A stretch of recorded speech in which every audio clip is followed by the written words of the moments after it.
आज की वीडियो में हमने कामाख्या साधना के संबंध में बहुत महत्वपूर्ण विषय लिया है जो दुनिया में कहीं उपलब्ध नहीं है। ये लिखित रूप में उपलब्ध नहीं है, गुरु शिष्य परंपरा से वही आपको बता सकता है और मैं भी माता के आदेश पे बता रहा हूँ। आप ऐसा समझें कि कामाख्या साधना में इसके बाद फिर कहने के लिए मेरे पास कुछ भी नहीं है आपसे, क्योंकि जो साधना करेगा उसको जो गुरु मिलेगा, चाहे वो हमारे वहाँ से करे चाहे कहीं से करे, उसके भाग्य के ऊपर है। तो बाकी बातें उसको वहाँ बताई जा सकती हैं। जो विधान है वो यही है कि कामाख्या साधना में कोई आपको कामाख्या साधना करने वाला साधक जल्दी दिखाई क्यों नहीं पड़ता है। इतना सब भीड़ आप देखते हो इंटरनेट पर, यहाँ वहाँ दुनिया जहान में, लेकिन कोई भी आपको कामाख्या साधना के विषय में ना तो बताने वाला मिलेगा, ना उसको करने वाले मिलेंगे, ना जानने वाले मिलेंगे। क्यों? कामाख्या साधना जो है लगभग इम्पॉसिबल हो चुकी है आज के समय में। ऐसा क्यों है? तो यही मैं आपको बात बता रहा हूँ, क्योंकि ये मैंने साधना कर रखी है, इसलिए मैं इस बवाल को जानता हूँ और कितनी दिक्कत मुझे ये उठानी पड़ी ये सब करने में।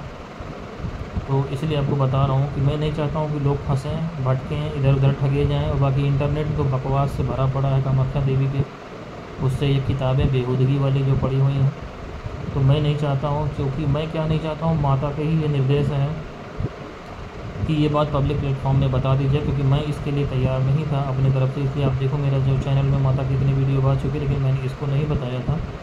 लेकिन अभी जो है माता का निर्देश यही समझिए आप कि ये जो है मैं वीडियो चूँकि बना रहा हूँ तो उनकी इच्छा से ही बना रहा हूँ।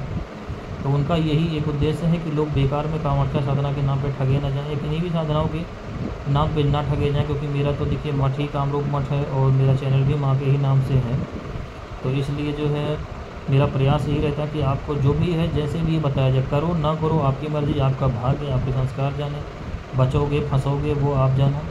मेरा काम ये है सिर्फ कि जो इतना ईश्वरीय आदेश है, चाहे हिंदू हो चाहे मुस्लिम हो, क्योंकि आध्यात्मिक दुनिया में कोई हिंदू मुस्लिम सिख ईसाई होता नहीं है। पहले मैंने बता रखा कि इन्हीं मूर्खताओं में जनरली लोग आपको चैनल जो मिल जाएंगे, अगर वो हिंदुओं के चैनल है तो मुसलमानों के खिलाफ खूब आग लगा रहे होंगे, लोगों को भड़का रहे होंगे।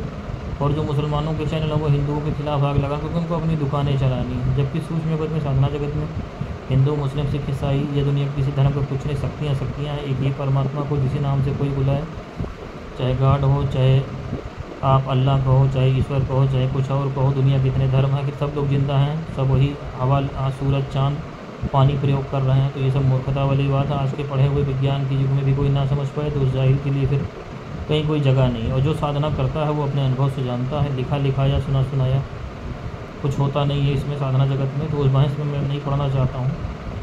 तो इसीलिए आपको बताता हूँ कि जो है कामाख्या साधना ऑलमोस्ट इम्पॉसिबल क्यों है। क्योंकि कामाख्या साधना एक सामान्य साधना नहीं है, विशिष्ट साधनाओं की श्रेणी में आती है और संसार में की जाने वाली आज के समय में कठिनतम साधनाओं में सबसे। आज के आप समझो कि अगर 1000 साल पहले आप सोचो तो ये तंत्र की एक तरीके से सामान्य साधनाओं की श्रेणी में आ जाती थी, उपलब्धता के आधार पे, करने के आधार पे। करना तो उतना ही है जितना मैंने बता रखा है, विधान लंबा चौड़ा। लेकिन हाँ, ये कि इसको असंभव नहीं कहा जा सकता था, ये हो सकती थी। लेकिन मैंने कहा था राजा भोज ने 1 लाख तांत्रिकों का कत्ल कराया। फिर मैंने ये भी आपको बताया था कि आपको खजुराहो के जो मंदिर हैं आप उन पर देख सकते हैं, उनके जो चित्र हैं वो कामाख्या साधना के ही हैं पूरी तरीके से। तो ये सारे कारण रहे इसको साधना को लुप्त होने के। फिर कामाख्या साधना जब शंकराचार्य का दौर आया तो जो है हमारे वहाँ से पूरी तरीके से लुप्त होकर के जो पूरा तंत्र विज्ञान था वही कामाख्या साधना था, वो वज्रयान के रूप में तिब्बत में चला गया। जहाँ के जितने साधक थे सब तिब्बत चले गए। तिब्बत में कोई विद्या वो पैदा नहीं हुई थी। हमारे वहाँ की जितनी तंत्र विद्या है टोटल उन लोगों को भागने का वो दौर था जगत गुरु शंकराचार्य के समय में, क्योंकि वो जो है तंत्र का विरोध कर रहे थे। उनके जीवन में कुछ ऐसी घटनाएँ घट गई थी। तो इसलिए सभी तांत्रिकों ने तिब्बत में शरण ली और तब तिब्बत भारत का ही हिस्सा हुआ करता था। ये तो अभी चाइना के कंट्रोल से मान लीजिए आज़ादी के बाद ये सब गड़बड़ हुआ है। तो सब ने वहीं पे, और वहीं पे वज्रयान शाखा का जन्म हुआ बौद्ध धर्म में, तो वो वही है कामाख्या तंत्र। तो इसमें मैंने सब कुछ तो बता रखा है, कुछ है नहीं। जितने खंड हमने कामाख्या साधना के बनाए हैं, ये आखिरी है कि आज के समय में ये इम्पॉसिबल क्यों हो गई है। हिंदुस्तान की बात मैं कर रहा हूँ, विदेशों में हो सकता है ये चीज़ें उपलब्ध हों, क्योंकि कामाख्या साधना में एक जो सबसे महत्वपूर्ण है और बिना इसके से ये साधना पूरी नहीं होगी। चाहे जो आप जितनी भी मेहनत कर लीजिए इसमें सिद्धि नहीं मिलेगी आपको। तो वो ये है कि इसमें एक कुंवारी कन्या का जो है होना अत्यंत आवश्यक है, जिसने कभी किसी के साथ संभोग न किया हो। उस कन्या की जो है कंसेंट होनी ज़रूरी है इस साधना के लिए, क्योंकि जो है उसको ज़बरदस्ती आप नहीं कर सकते हैं उसके साथ। यानी या तो उसके माता पिता ने उसकी अनुमति दे रखी हो, जो उसके गार्जियन हो, के साधना के लिए, या आपने उससे विवाह कर रखा हो कहीं गांव देहात में सबकी मर्ज़ी से, या वो खुद से आपके पास आई हो किसी परिस्थिति में, यानी ऐसी कोई भी कन्या जो रजस्वला हो चुकी हो और किसी के साथ संभोग न किया हो, वो प्राथमिक आवश्यकता है।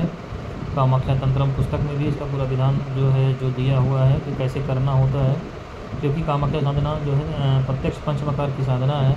तो इसमें जो मैथुन कर्म है, यानी आपका जो पंचमकार में मैथुन आता है, ठीक है, मांस मछली मदिरा मैथुन मध्य, इस तरीके से तो मैथुन का जो कर्म है और जो पूजन का कर्म है वो इस कन्या से एक बार जो है साधना क्रम में मैंडेटरी होता है। उस कुमारी कन्या के योनि पूजन कामाख्या माता का जो स्थान है गुवाहाटी से, वहाँ से लाए हुए जल को उसकी योनि में से स्नान करा करके योनि में प्रवेश करा करके, और वहाँ से लाई हुई मिट्टी जो होती है माता कामाख्या को, उसको योनि में जो है स्पर्श करा के उसमें प्रतिष्ठा करी जाती है कामाख्या देवी की उस कन्या की योनि में। और उसके बाद उस योनि की पंचोपचार षोडशोपचार जैसी व्यवस्था हो ऐसी पूजा होती है, प्रत्यक्ष उसको बैठा करके स्नान इत्यादि के पश्चात। और उसके बाद जो है जो तांत्रिक है उनका लिंग पूजन भी होता है, वो कन्या करती है। और उसके बाद दोनों को ही कामाख्या मंत्र बता दिया जाता है। फिर कामाख्या मंत्र का प्रयोग करते हुए भी ही वो उनको प्रत्यक्ष संभोग उसमें पंचमकार की क्रियाओं में पंचमकार का प्रयोग करते हुए, यानी मांस मछली मदिरा ये सब जो चढ़ता है वहाँ पे भगवती को अमावस्या के दिन ये क्रिया होती है। वो चढ़ाने के बाद उन सब का सेवन करने के बाद फिर ये प्रत्यक्ष संभोग की क्रिया करनी होती है। प्रत्यक्ष संभोग की क्रिया के बाद फिर उसकी योनि से होने वाला रक्त स्राव, इसमें किसी भी प्रोटेक्शन का प्रयोग आप नहीं कर सकती। ये भी एक बात है कि उसकी योनि से होने वाला रक्त स्राव और जो साधक है उसके शरीर से होने वाला जो वीर्य स्खलन है, इन दोनों को आपस में मिलना चाहिए। मिलने के बाद इसको एकत्र करा जाता है। इसको एकत्र करने के बाद इसकी विधियाँ हैं, इसके प्रयोग हैं और इसको चढ़ाया कैसे जाती है, ये सब तो मैं इसमें नहीं बता रहा हूँ। लेकिन ये इसकी सबसे जटिल जो प्रक्रिया है वो ये है कि एक बार ये करनी है, उसके बाद वो स्त्री स्वतंत्र है, वो कन्या स्वतंत्र है, वो जा सकती है अपने घर में, कोई दिक्कत नहीं। लेकिन एक बार उसकी आवश्यकता पड़ेगी। बाकी कामाख्या साधना में जितनी अमावस्या पूजन है उसमें वेश्याओं का प्रयोग कर सकते हैं, लेकिन इसमें या तो ऐसी वेश्या हो जिसमें जो पहली बार वेश्यावृत्ति में उतर रही हो, मतलब ऐसी स्त्री आपको खोजनी है जो रजस्वला हो चुकी हो लेकिन कभी किसी के साथ संबंध न बनाया हो।